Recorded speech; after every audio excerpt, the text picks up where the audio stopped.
In a strong message to India, the United States has informed the World Trade Organization that it sees no basis for India's proposal to impose retaliatory tariffs on 29 American products. India, in response to U.S. tariffs on steel and aluminium, had suggested suspending certain trade concessions. According to India, these U.S. tariffs would impact nearly $7.6 billion worth of Indian exports. But the U.S. disagrees, and they're standing firm. Welcome to Unfiltered USA. Today, we dive deep into the growing trade tensions between India and the United States. Two of the world's most significant economies, currently negotiating a potential trade agreement while simultaneously navigating a trade dispute that goes back several years. Let's unpack what's going on. This all started back in March 2018, when the United States, under President Donald Trump, imposed new tariffs. 25% on steel and 10% on aluminum imports. These tariffs were justified under Section 232 of the U.S. Trade Expansion Act. That section allows the president to impose trade restrictions on products if their imports are seen as a threat to national security. Fast forward to February 2025, the U.S. modified those protective measures. The changes took effect in March 2025. India, like many other countries, has been directly affected by these measures. Indian steel and aluminum exporters have had to deal with increased duties, making their products more expensive in the American market. India responded by proposing retaliatory tariffs on 29 U.S. products.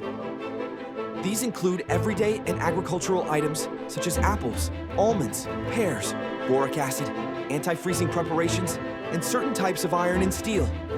The idea? To balance out the losses from the American tariffs by imposing duties of its own. Under WTO rules, this is a fairly standard response mechanism. If one member imposes safeguard measures, another member has the right to suspend equivalent concessions, but only after proper consultations. India claims that the U.S. never notified the WTO Committee on Safeguards about these protective measures. That's a violation of WTO procedure. As a directly affected country, India formally requested consultations with the U.S. government, something the WTO process requires before retaliatory action can be taken. On April 11, 2025, India sought these consultations. However, the United States claims that India ignored Washington's earlier proposal for discussions dated April 16th. This detail is now central to the dispute. So, where does the disagreement lie? According to the United States, the steel and aluminum tariffs do not fall under safeguard measures, but are instead national security measures under Section 232. Because of that, the U.S. says that these actions are outside the scope of the WTO Agreement on Safeguards. Washington explicitly told the WTO, the U.S. will not discuss Section 232 tariffs under the Agreement on Safeguards, as we do not view the tariffs as a safeguard measure. This is a significant distinction. Safeguard measures are typically imposed to temporarily protect a domestic industry from an unexpected surge in imports, and there are clear procedures under WTO rules for imposing them, including prior notification and mandatory consultations. But national security measures? They fall into a gray area. They are harder to challenge under WTO law because national security is considered a sovereign matter. India, however, is not convinced. India argues that the U.S. tariffs function like safeguard measures and should be treated as such under the WTO framework. Therefore, India maintains it has the right to retaliate. The retaliatory tariffs proposed by India cover a wide range of goods, many of which are important exports for American farmers and manufacturers. From California almonds to Washington apples, these products would face higher tariffs if India moves ahead with its plan. This development comes at a delicate moment in India-U.S. relations. Both countries are currently in the middle of trade negotiations.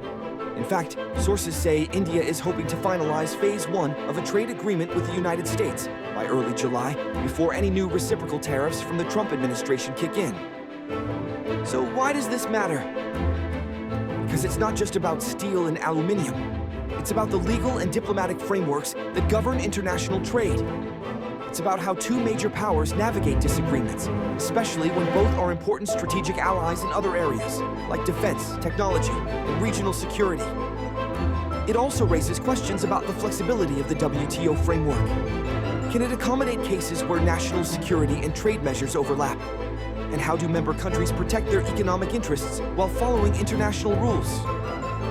This isn't the first time India and the US have faced off in the WTO, and it likely won't be the last. But with the current trade talks underway, both sides will have to tread carefully. If India proceeds with retaliatory tariffs, it could further complicate the negotiation process. On the other hand, if the US continues to dismiss India's claims without dialogue, it might send a message that national security justifications can be used as a loophole for unilateral trade action. Ultimately, this dispute will test the strength of not just the India-US trade relationship, but also the relevance and credibility of the WTO as a global arbiter of trade conflicts.